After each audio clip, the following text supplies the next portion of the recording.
ସରିତା ମୋ କାହ୍ନା କୁଆଡ଼େ ଗଲା? ସରିତା ଆଜି ମୋ ଆକାଶ ଜୟନ୍ତ କଥା ଭାରି ମନେ ପଡୁଛି। ତୁ ଆଉ କଣ ସେମାନଙ୍କୁ ଦେଖିପାରିବିନି? ତମେ ସେମିତି କଥା କାହିଁକି କହୁଛ? ଆମ ପିଲାମାନଙ୍କ ପାଖକୁ ନିଶ୍ଚୟ ଫେରି ଆସିବେ। ତମେ 2 ଦିନ ହେଲାଣି କିଛି ବି ଖାଇନ। ପାରୁଟି ଟିକେ ଖାଇଦିଅ। ନା ମୁଁ କିଛି ଖାଇବିନି। ଠକି ଚାଲିଛ। ଆଜି ଯଦି ସେମାନେ ଅଛନ୍ତି ନା ମୁଁ କିଛି ଖାଇବିନି, ଜମାରୁ ଖାଇବିନି। ତମେ ଜମା ବ୍ୟସ୍ତ ହୁଅନି, ସେମାନେ ନିଶ୍ଚୟ ଆସିବେ। ତମେ ଟିକେ ଖାଇଦିଅ ପାରୁଟି। ନାଇଁ ଆମେ ଆସିଯାଇଛୁ। ଆରେ ଆକାଶ, ଆରେ ଜୟନ୍ତ, ତମାନେ ଆସିଛ? ତୋ ମା କାହାନ୍ତି?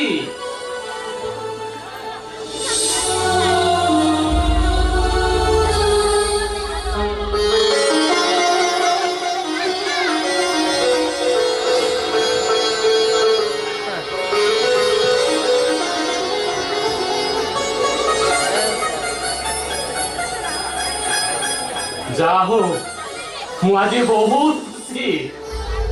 ଶେଷ ସମୟରେ ଆଜି ମହାମିଳନ ହୋଇଛି। ବୋହୁମା, ମୁଁ ତୁମକୁ ଭୁଲ ବୁଝି ଘରୁ ବାହାର କରିଦେଇଥିଲି। ତମେ ମତେ କ୍ଷମା କରିଦବ ବୋହୁମା। ନାଇଁ ଭାଇ, ଭୁଲ ତ ଆମର। ବରଂ ଆପଣ ଆମକୁ କ୍ଷମା କରିଦିଅନ୍ତୁ। ନାଇଁ ବୋହୁମା, ହଉ ଠିକ ଅଛି। ଆରେ ତମେ ସମସ୍ତେ ଆସିଲ, ମୋ କାହ୍ନାଟା କୁଆଡ଼େ ଗଲା? ମୁଁ ଜାଣିଛି ସେ କୋଉଠି ନିଶ୍ଚୟ ଲୁଚିଥିବ। ନାଇଁ ନାଇଁ ନାଇଁ, ସେ ମୋ ପାଇଁ ଖାଇବାକୁ ନେବାକୁ ଯାଇଛି। ଆରେ ସେ କୋଉଠି ଅଛି କି? ସେଇଠି ଶୋଇଛି ଭାଇ। ସେ ଘୋଡ଼ି ହେଇକି ଶୋଇଛି, କିନ୍ତୁ କଣ ପାଇଁ? ମୁଁ ଜାଣିଛି, ସେ ଜାଣିକିରି ଶୋଇଥିବ। ମୁଁ ଯାଉଛି ତାକୁ ଏବେ ଉଠେଇକି ଆଣିବି। କାହ୍ନା,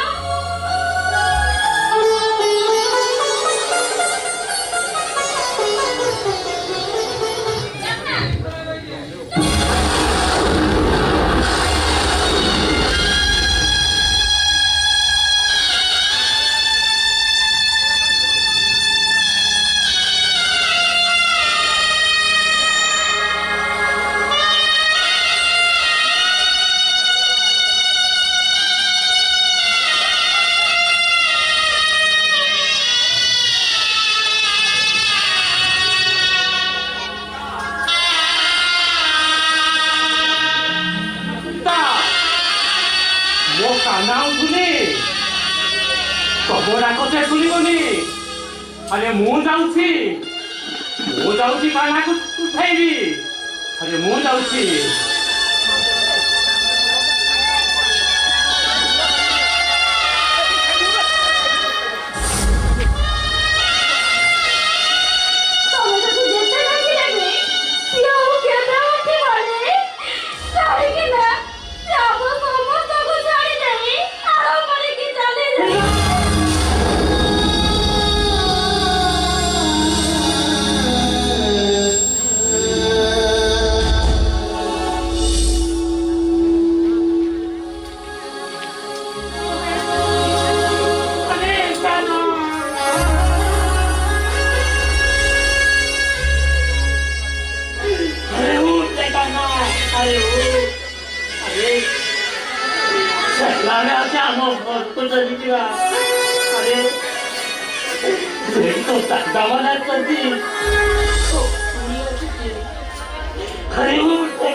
ତମେ ମିଛ କହୁଛ। ମୋ କାହ୍ନା ନିଶ୍ଚୟ ଥିବ। ମୋ କାହ୍ନା ନିଶ୍ଚୟ ଥିବ। ବୁଝାଉଛି।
कोई भाई